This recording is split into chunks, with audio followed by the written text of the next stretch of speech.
Bayangin gini, dua negara adidaya, Amerika dan China, lagi adu kuat. Tapi yang bikin heran, setiap mereka berseteru. Yang pusing justru kita di Indonesia. Kok bisa ya? Nilai tukar rupiah mendadak melemah, harga barang naik, dan ekspor kita ketar-ketir. Semua ini ternyata berkaitan dengan satu hal, pajak dan perang dagang. Tapi tenang, di video ini kita bakal kupas tuntas konfliknya, dampaknya ke ekonomi global, dan kenapa kita semua harus peduli, dengan gaya bahasa yang santai, jelas, dan bikin kamu nggak ngantuk. Semua bermula saat Presiden Donald Trump mengambil langkah besar yang cukup kontroversial. Memotong pajak secara besar-besaran. Kebijakan ini dikenal dengan sebutan Tax Cuts and Jobs Act dan jadi salah satu program andalan Trump saat menjabat. Potongan pajak ini terutama ditujukan untuk perusahaan-perusahaan besar. Tujuannya jelas, mendorong investasi, membuka lapangan kerja baru, dan membuat ekonomi Amerika tumbuh lebih cepat. Intinya, biar uang lebih banyak berputar di dalam negeri, bukan disetor ke pemerintah. Secara teori, ini bisa dibilang strategi pro-bisnis yang cukup agresif. Perusahaan punya lebih banyak uang untuk ekspansi, membayar karyawan, dan meningkatkan produksi. Ekonomi pun diharapkan bisa melesat lebih tinggi. Tapi, seperti dua sisi mata uang, kebijakan ini juga punya risiko besar. Karena pajak dipotong, otomatis pemasukan negara dari sektor pajak pun turun drastis. Akibatnya, defisit anggaran Amerika makin melebar. Artinya, pengeluaran pemerintah jauh lebih besar dari pendapatan yang mereka terima. Kalau dianalogikan, ini seperti orang yang penghasilannya dipotong separuh, tapi gaya hidupnya tetap mewah. Akhirnya apa? Ya utang menumpuk. Nah, kondisi ini juga dialami Amerika. Meski ekonominya besar, tapi tetap bisa kelabakan kalau arus uang negara nggak sehat. Dan karena Amerika adalah salah satu penggerak utama ekonomi dunia, keputusan mereka soal pajak bukan cuma berdampak ke dalam negeri. Efek riaknya bisa terasa sampai ke seluruh dunia, termasuk kita di Indonesia. Setelah kebijakan pemotongan pajak, babak baru pun dimulai, drama besar bernama Perang Dagang. Amerika Serikat di bawah kepemimpinan Donald Trump mulai menerapkan tarif tinggi terhadap berbagai barang impor dari China. Artinya barang-barang buatan China yang masuk ke pasar Amerika jadi lebih mahal. Tujuannya sebenarnya cukup jelas. Pemerintah Legasas ingin mengurangi ketergantungan pada barang impor China dan mendorong masyarakatnya membeli produk dalam negeri. Selain itu, mereka merasa sistem perdagangan selama ini tidak adil dan lebih menguntungkan China. Tapi tentu saja China tidak tinggal diam. Mereka langsung membalas dengan kebijakan serupa, menaikkan tarif terhadap produk-produk asal Amerika, mulai dari produk pertanian, otomotif, sampai barang elektronik, semuanya dikenai bea masuk tambahan. Alhasil, kedua negara pun seperti saling melempar batu berupa tarif dagang satu sama lain. Situasi ini dengan cepat berubah menjadi perang tarif, di mana kedua belah pihak terus saling menaikkan bea impor. Dampaknya, harga barang melonjak, arus perdagangan terganggu, dan pelaku usaha jadi kebingungan mengambil keputusan. Yang lebih rumit lagi, perang dagang ini nggak cuma berdampak kedua negara saja. Karena Amerika dan China adalah dua raksasa ekonomi dunia, banyak negara lain ikut kena getahnya. Negara-negara yang menggantungkan ekspor atau impor kedua negara ini jadi terdampak langsung, termasuk Indonesia. Misalnya, kalau bahan baku yang biasa dibeli dari China jadi mahal atau susah masuk, pabrik-pabrik di negara lain pun ikut terhambat produksinya. Begitu juga dengan negara yang mengekspor barang ke AS, kalau permintaan turun gara-gara tarif tinggi, maka pendapatan mereka ikut menurun.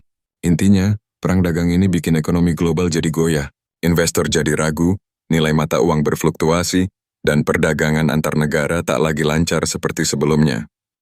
Indonesia juga ikut terdampak. Meskipun kita bukan pihak yang terlibat langsung dalam perang dagang antara Amerika dan China, tapi dampaknya terasa banget ke dalam negeri. Kenapa? Karena dua negara itu adalah mitra dagang terbesar kita. Banyak sekali produk Indonesia yang diekspor ke Amerika dan China, mulai dari sawit, karet, tekstil, hingga hasil tambang. Nah, ketika perang dagang pecah, permintaan dari kedua negara itu mulai menurun. Akibatnya, ekspor Indonesia ke Isogas dan China pun ikut turun. Barang-barang kita jadi nggak laku sebanyak biasanya. Ini jelas bikin pendapatan negara dari sektor ekspor berkurang dan industri dalam negeri pun bisa terganggu. Tapi dampaknya nggak berhenti di situ. Investor global juga mulai gelisah. Ketika ada ketidakpastian dalam ekonomi global, mereka cenderung main aman. Uang mereka dialihkan ke aset-aset yang lebih stabil, seperti emas atau dolar AS Saum, daripada diinvestasikan ke negara berkembang seperti Indonesia. Hal ini bikin arus modal asing ke Indonesia jadi seret. Kalau sebelumnya banyak dana asing masuk ke pasar saham atau obligasi kita, sekarang jumlahnya menurun drastis. Ini jelas bikin tekanan tambahan ke sektor keuangan kita. Tekanan itu kemudian berimbas ke nilai tukar rupiah. Dolar jadi makin kuat, sementara rupiah melemah. Padahal, sebagian besar kebutuhan impor Indonesia, seperti bahan baku industri, elektronik, dan energi, dibeli pakai dolar. Rupiah yang melemah bikin harga barang impor naik. Kalau harga barang naik, otomatis bisa memicu inflasi, yaitu kenaikan harga barang secara umum. Masyarakat pun ikut kena dampaknya karena daya beli menurun. Jadi bisa dibilang meskipun kita hanya penonton dari perang dagang ASEAN-China, tapi kita tetap ikut terkena pukulan. Perdagangan terganggu, investasi turun, nilai tukar terguncang, dan ekonomi domestik ikut was-was. Dalam situasi ekonomi global yang penuh gejolak, Federal Reserve, yaitu Bank Sentral Amerika Serikat, memegang peran penting. Mereka berusaha menjaga kestabilan ekonomi dengan mengatur suku bunga acuan, kadang dinaikkan, kadang diturunkan, tergantung kondisi pasar dan risiko yang sedang dihadapi. Kalau ekonomi terlihat terlalu panas, misalnya inflasi tinggi, maka The Fed biasanya akan menaikkan suku bunga. Tujuannya agar konsumsi dan pinjaman melambat, sehingga tekanan inflasi bisa dikurangi. Tapi kalau ekonomi sedang lesu atau dilanda krisis, mereka bisa menurunkan suku bunga supaya uang lebih mudah mengalir, dan roda ekonomi kembali bergerak. Masalahnya, setiap langkah The Fed selalu berdampak ke seluruh dunia, termasuk ke Indonesia. Kenapa? Karena dolar ASEAN adalah mata uang paling berpengaruh di dunia. Ketika suku bunga dolar naik, investor global langsung berpindah ke sana. Mereka anggap dolar lebih menarik, lebih aman, dan lebih menguntungkan. Nah, saat itu terjadi, negara berkembang seperti Indonesia bisa mengalami capital outflow, alias uang asing keluar dari pasar kita. Itu bikin tekanan terhadap rupiah makin besar, dan pasar keuangan dalam negeri bisa ikut gonjang-ganjing. Karena itu, Bank Indonesia harus ikut waspada. Ketika The Fed mengubah suku bunga, Bank Indonesia seringkali harus ikut menyesuaikan kebijakannya. Tapi ini bukan hal yang mudah. Kalau suku bunga dalam negeri terlalu rendah, investor asing kabur. Tapi kalau dinaikkan terlalu tinggi, pelaku usaha dalam negeri bisa megap-megap. Ini adalah dilema klasik bagi negara berkembang. Di satu sisi harus menjaga stabilitas rupiah dan menarik investor, di sisi lain tetap ingin menjaga agar dunia usaha tetap bisa tumbuh. Salah langkah sedikit saja, ekonomi bisa goyah. Ibarat menari di tali yang sangat tipis. Tapi tunggu dulu, perang dagang ini bukan cuma soal tarif atau perdagangan semata. Di balik semua itu, ada pertarungan yang jauh lebih besar. Perebutan dominasi teknologi dunia.